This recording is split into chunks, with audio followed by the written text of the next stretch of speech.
Welcome back to OD Skills.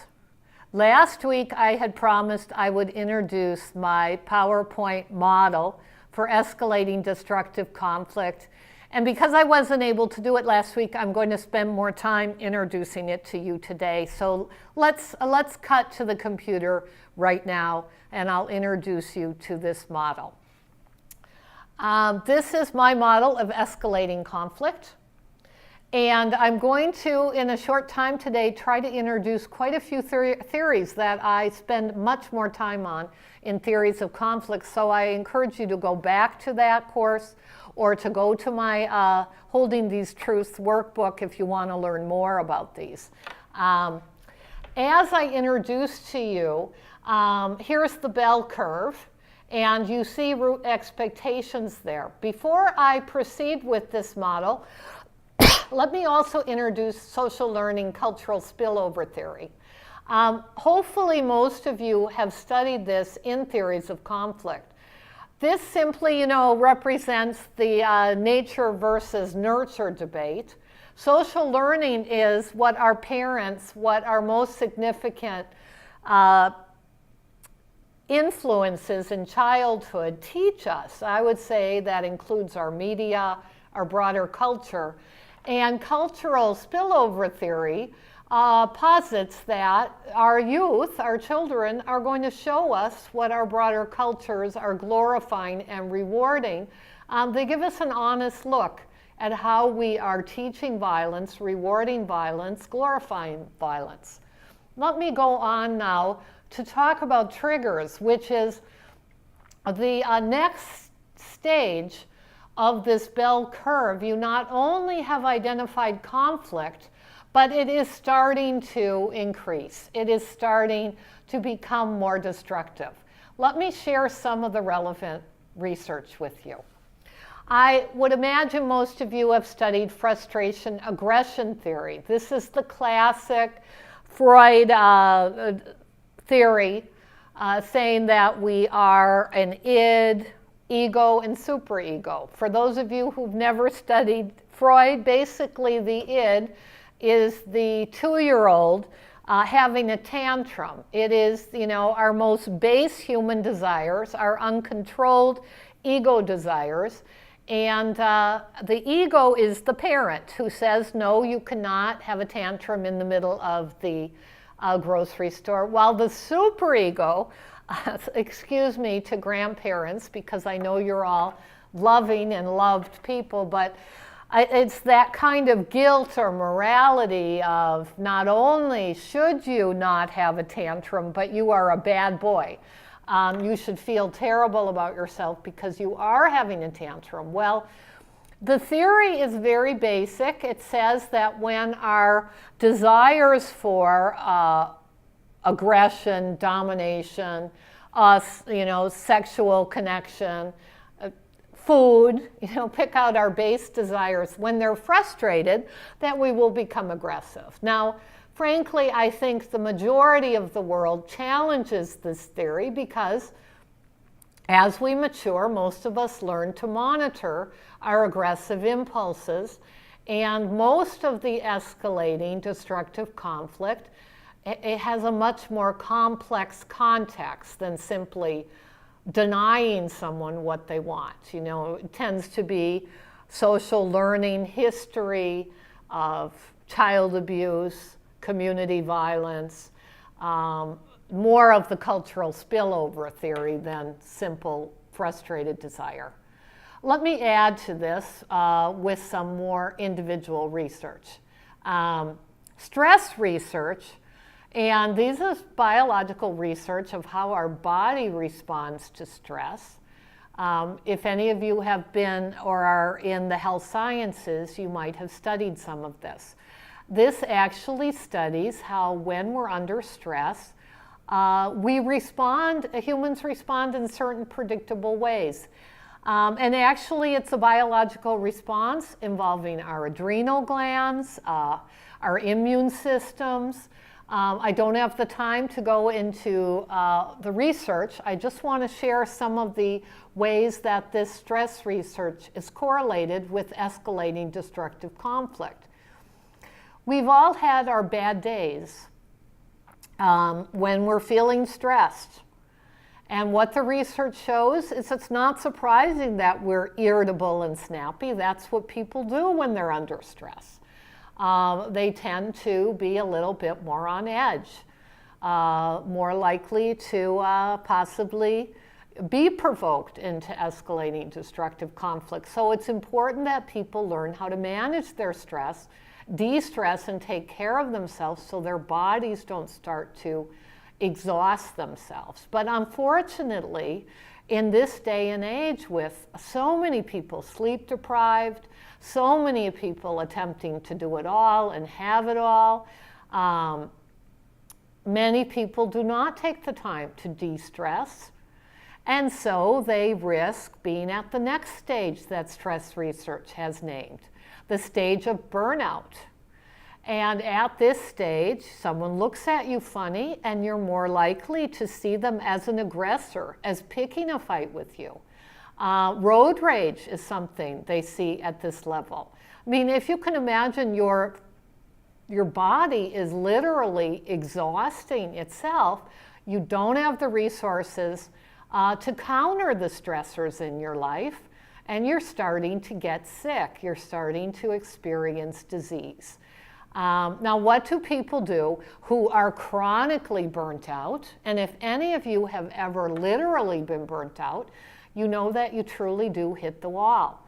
You exhaust yourself. You just can't get up. You can't move the way you want, the way you used to.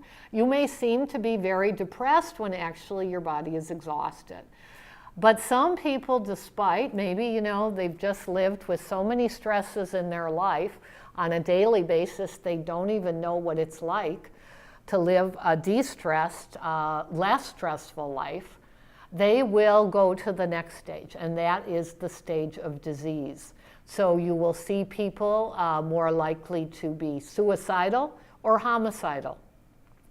This is a very serious stage. Doctors and medical researchers have also been studying correlations with cancer and some of the chronic diseases that people have in our life today. This is all correlated with stage 4.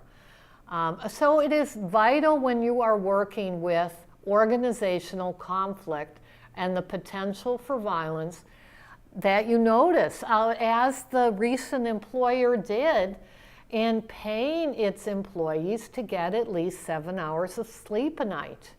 I can't remember the name of the company that's decided to do this, but their employees are paid an extra $300 a year. Not a lot, but something, just to encourage them to get enough sleep because, at a certain point, it's really dangerous. I was once asked to consult with BART, the Bay Area Rapid Transit company that became infamous for the Fruitvale tragedy, because their employees, many of them were working class, only a high school diploma employees who were massing intensive overtime in order to make big money to pay for their big mortgages. And they were simply losing it when their customers were saying, you didn't give me the correct change, minor things relatively.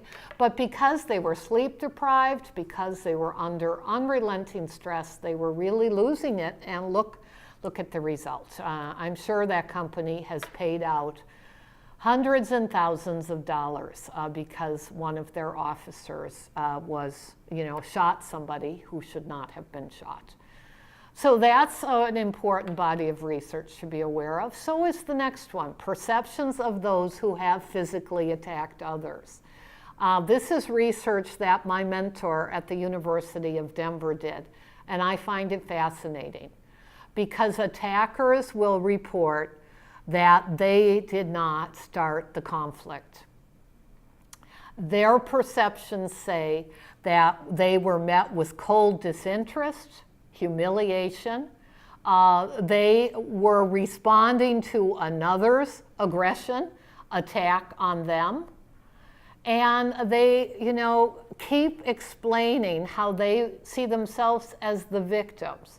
Now, since most of us have a self-serving bias, where we excuse ourselves and justify our behavior while blaming the other and judging them, this research makes a lot of sense. Now, to help organizational employees open their eyes and see themselves honestly as others experience them across cultural difference takes a lot of work, but it's important for managing containing violence.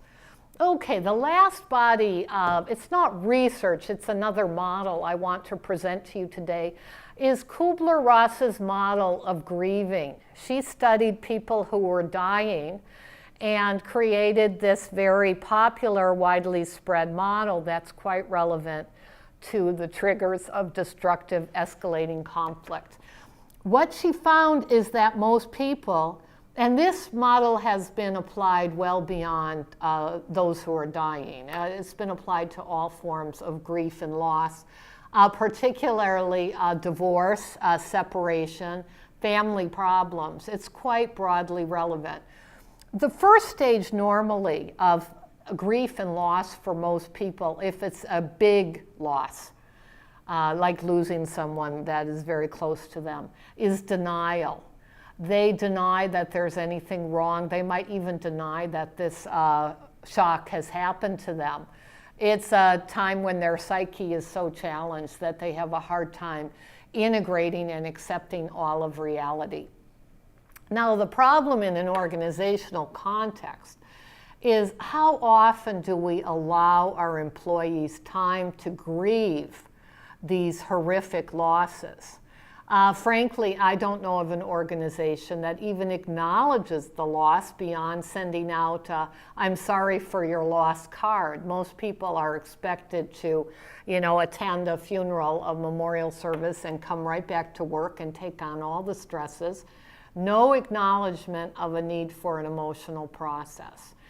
This is a problem because people may not go through the grieving process in a healthy way. They may take this process out on other people within their life. If you are a police officer, you know that the risk with domestic conflict of an officer getting shot and killed is very high. This is an example of what can happen if we don't attend to the most important needs of people within our organization. Somehow we must create some humanity, or we will suffer the consequences of not acknowledging the humanity of those within our organization. Now, is this easy to implement within an organization? I have found it tremendously hard. Most people are struggling so much with their own personal psychological barriers, challenges, that to expect them to be more open and capable within an organization when they can't even be so within their own personal family lives is asking a lot. But at least I'm sharing the information with you so you can use it however you see fit and are able to use it. After denial, most people will go through a stage of bargaining. Maybe they're bargaining with God. They've just had the shock of learning that they have a terminal illness like cancer. And they are, offering God perfect virtuous behavior if God will simply take it away. It's that kind of back and forth denial. Can I make this go away? And at some point, they realize that no, they are not going to be able to make it go away. That is the point where rage, not anger, rage is healthy and normal. And if we are not prepared for this, just like my going postal situations, we are incredibly vulnerable as organizations. If we are able to offer, therapy, psychological services, whatever helps that person contain their rage and move on to healthy grief, they can then move on to acceptance, and they go through a full cycle of grieving. But as I present this to you, I'm imagining you're thinking of your organizations that do little, if anything, to prepare for these potential organizational triggers. We have a lot of work to do with preventing violence in our world today. Hopefully this will help you do your small part. Okay, I'll return to this next week. Have a great week.